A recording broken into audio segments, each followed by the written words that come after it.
नमस्कार, आप देख रहे हैं भारत न्यूज। तेलंगाना में चुनाव प्रचार अपने आखिरी दौर पर है। राज्य में भारत राष्ट्र समिति बीआरएस, कांग्रेस और बीजेपी का त्रिकोणीय मुकाबला है। तीनों ही पार्टियां एक दूसरे के खिलाफ राजनीतिक टिप्पणियां कर रही हैं। राहुल गांधी आज भी तेलंगाना के चुनावी दौरे पर हैं। कांग्रेस नेता के चुनावी दौरे को लेकर बीआरएस एमएलसी के कविता ने तंज कसा है। उन्होंने कहा कि राहुल गांधी हमारे मेहमान हैं, वह यहाँ आते हैं, बिरयानी खाते हैं, पान खाते हैं। गांधी परिवार ने हमेशा तेलंगाना के लोगों को धोखा दिया है। जब इंदिरा जी को तेलंगाना की जरूरत थी तो तेलंगाना की जनता ने हमेशा गांधी परिवार का साथ दिया, लेकिन गांधी परिवार ने कभी तेलंगाना का साथ नहीं दिया। गांधी परिवार ने हमेशा तेलंगाना को धोखा ही दिया। वो अभी सिर्फ केसीआर पर आरोप लगाना चाहते हैं। हमने हमेशा गांधी परिवार का साथ दिया है, लेकिन उन्होंने हमारा कभी साथ नहीं दिया। बता दें कि कांग्रेस के राष्ट्रीय महासचिव केसी वेणुगोपाल ने यह आरोप लगाया है कि इस चुनाव में भाजपा और बीआरएस एक साथ चुनाव लड़ रही है। इस मुद्दे पर के कविता ने कहा कि ईडी के केस राहुल जी पर भी हैं, सोनिया जी पर भी हैं, तो उनका अरेस्ट क्यों नहीं हुआ?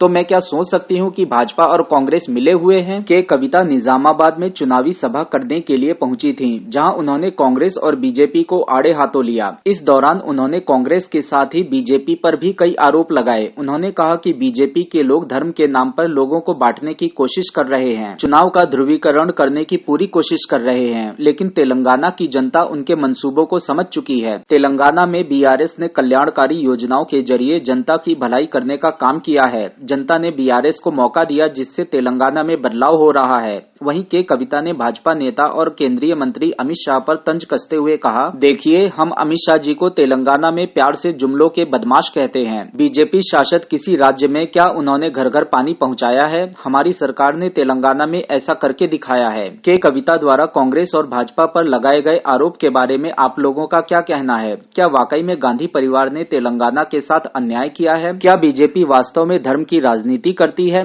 के कविता के इस बयान से क्या आप लोग सहमत हैं? आइए अब के कविता द्वारा निजामाबाद में प्रायोजित कुछ वीडियो क्लिप देखते हैं। కాంగ్రెస్ పార్టీ మా జిల్లాలో ఉన్నటువంటి 4 బీసీ టికెట్లను పీకేసి ఇవాళ వచ్చి మా బాజిరెడ్డి గోవర్ధన్ అన్న మీద రేవంత్ రెడ్డి గారు మాట్లాడుతూ ఉన్నారు. బాజిరెడ్డి గోవర్ధన్ అన్న చైర్మన్ ఉన్న సందర్భంలోనే ఆర్టీసీ ఉద్యోగాలను మనం ప్రభుత్వ పరం చేసినాం. ఆయన వచ్చి ఉల్టా మీరేదో ఆర్టీసీ ఉద్యోగులకు అన్యాయం చేసినట్టు మాట్లాడతాడు. అంటే ఏం మాట్లాడుతున్నారో అర్థం కాదు, ఎందుకు మాట్లాడుతున్నారో అర్థం కాదు. మాట్లాడిన దానికి పోలిక పొంతన ఉండదు. ఇంకా అందానికి ఈయన ఛాలెంజ్ చేస్తున్నాడు, మాకు 80 సీట్ల కన్నా ఎక్కువ ఒక్కటి తక్కువ వచ్చినా నేను ఏదంటే అది చేస్తాను. ఇటువంటి ఛాలెంజ్లు 10 సార్లు వేసిండు. నేను కొడంగల్లో ఓడిపోతే రాజకీయ సన్యాసం తీసుకుంటా అన్నాడు, ఇంకేదో అన్నాడు. అంటే ఒక మాట కరలేని వ్యక్తితోని, మాట మీద నిలబడలేనటువంటి వ్యక్తిని పట్టుకొని మనం రేపటి నాడు మన పిల్లల భవిష్యత్తు, మన బిడ్డల భవిష్యత్తు అటువంటి పార్టీల చేతుల్లో, అటువంటి నాయకుల చేతుల్లో పెడదామా? ఒక్కసారి దయచేసి ప్రజలు ఆలోచించవలసిందిగా నేను కోరుతా ఉన్నాను. ఇవాళ మీరు చూసుకున్నట్టయితే ఉద్యోగాల విషయం చూస్తే తెలంగాణలో 2,32,000 ఉద్యోగాలను మనం ప్రకటన చేసుకుంటే, ఇదే కాంగ్రెస్ అంతకుముందు మధ్యప్రదేశ్లో ఉన్నప్పుడు 10 ఏళ్లలో ఇచ్చిన ఉద్యోగాలు 24. ఇదే కాంగ్రెస్ మన ఉమ్మడి ఆంధ్రప్రదేశ్లో ఇచ్చినటువంటి ఉద్యోగాలు 24,000. అందులో మన తెలంగాణ వంతుకు చూసుకుంటే 10,000 ఉద్యోగాలు వస్తాయి. అంటే సంవత్సరానికి 1000 ఉద్యోగాలు కూడా వాళ్ళు ఇయ్యలే మనకు, ప్రభుత్వ ఉద్యోగాలు. ఇక ఇటువంటి వాళ్ళు వచ్చి మనకు పాఠాలు చెప్తా ఉన్నారు. మీరు మాతో పర్ఫార్మెన్స్లో ఎక్కడ సాటిరారు, మీరు మాత్రం లీడర్షిప్లో ఎక్కడ సాటిరారు, మీరు బీఆర్ఎస్ పార్టీ కమిట్మెంట్తో ఎక్కడ సాటిరారు. ఎందుకు మిమ్మల్ని ప్రజలు ఎన్నుకోవాలి? ఇవాళ బోధన్ ఎమ్మెల్యే గారు ఉన్నారండి, ఆయన అందరితో కలిసిమెలిసిపోయేటటువంటి వ్యక్తి, ఏ పండుగైనా ఏది ఉన్నా ముందుండి పనిచేసేటటువంటి వ్యక్తి.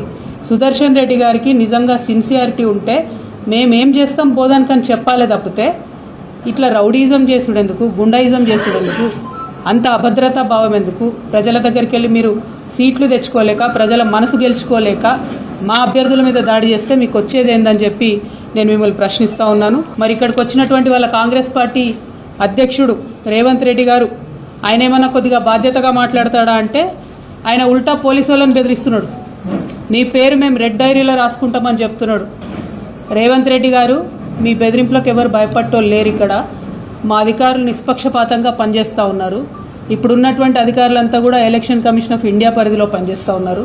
మీరు అది మర్చిపోయి అధికారులను బెదిరించి ఏదో చేద్దామనుకుంటే మీ పేరు మాత్రం గ్యారంటీగా, మీ కాంగ్రెస్ పేరు మాత్రం, కాంగ్రెస్ పార్టీ పేరు మాత్రం తెలంగాణ ప్రజలు రెడ్ డైరీలో రాసుకున్నారని మీకు ఇవాళ హెచ్చరిక చేస్తూ ఉన్నాం. మీకు మనుగడ ఉండదు ఈ రాష్ట్రంలో మీరు ఇట్లా చేస్తే. ఒక్కసారి ప్రజలందరూ దయచేసి ఆలోచన చేయాలి. కాంగ్రెస్ పార్టీ ఎక్కడుంటే అక్కడ 2-3 నెలల్లోనే ప్రభుత్వం అస్థిరపరుస్తూ ఉంటారు. నిన్న కర్ణాటకలో వీళ్ళు ఎన్నుకోబడి 3 నెలలు కూడా కాలే. ఆల్రెడీ అక్కడ ఒక ఆయన మొదలుపెట్టిండు, సతీష్ అనేట ఆయన, నేనే కొత్త సీఎం అవుతా అని. ఇప్పటికే సిద్ధరామయ్య గారు ఉన్నారు, ఇప్పటికే డీకే శివకుమార్ గారు ఉన్నారు. వాళ్ళిద్దరు పోటీ పడుతురంటే కొత్త ఆయన వచ్చి. ఇంకో రాష్ట్రం రాజస్థాన్ అని ఉంటుంది, ఆడ అశోక్ గెహ్లాట్, సచిన్ పైలట్ వాళ్ళు ఎప్పుడు కొట్టుకుంటూనే ఉంటారు. ఇంకో రాష్ట్రం మధ్యప్రదేశ్లో అంతకుముందు ప్రజలు మెచ్చుకొని అధికారం ఇస్తే వాళ్ళిద్దరు కమల్నాథ్ సింధియా కొట్లాటలు మొత్తం ప్రభుత్వాన్ని కూల్చేసిరు సంవత్సరంన్నర లోపలనే. అదేవిధంగా మరి మనం ఆలోచన చేసుకోవాలి, మనకు కూడా పూటకొక ముఖ్యమంత్రి కావాలనా, మనకు కూడా అస్థిరమైనటువంటి పరిపాలన కావాలనా? ఇలా పెద్ద ఎత్తున హైదరాబాద్లో కంపెనీలు వస్తూ ఉన్నాయంటే దానికి ప్రధానమైనటువంటి కారణం ఇక్కడ శాంతి భద్రతలు, ఇక్కడ సుస్థిరత, రాజకీయ స్థిరత ఉన్నదని చెప్పి రావడం జరుగుతూ ఉన్నది. మరి ప్రశాంతంగా ఉంటేనే పరిశ్రమలు వస్తాయి, ప్రశాంతంగా ఉంటేనే పెట్టుబడులు వస్తాయి, పెట్టుబడులు వస్తేనే పిల్లలకు ఉద్యోగాలు వస్తాయి, రాష్ట్రం అభివృద్ధి చెందుతుంది. మేము అభివృద్ధి వైపు వెళ్తూ ఉన్నాము, వాళ్ళు అరాచకం వైపు వెళ్తూ ఉన్నారు. ఈ ఎన్నిక అభివృద్ధికి అరాచకానికి మధ్యలో జరుగుతున్నటువంటి ఎన్నిక. మీరు దేన్ని ఎన్నిక చేసుకుంటారో ప్రజలు దయచేసి గమనించవలసిందిగా నేను మిమ్మల్ని కోరుతా ఉన్నాను. आप लोगों को हमारी ये वीडियो कैसी लगी कमेंट करके हमें अवश्य बताएं. हमारे इस वीडियो को लाइक करें और चैनल को सब्सक्राइब करें.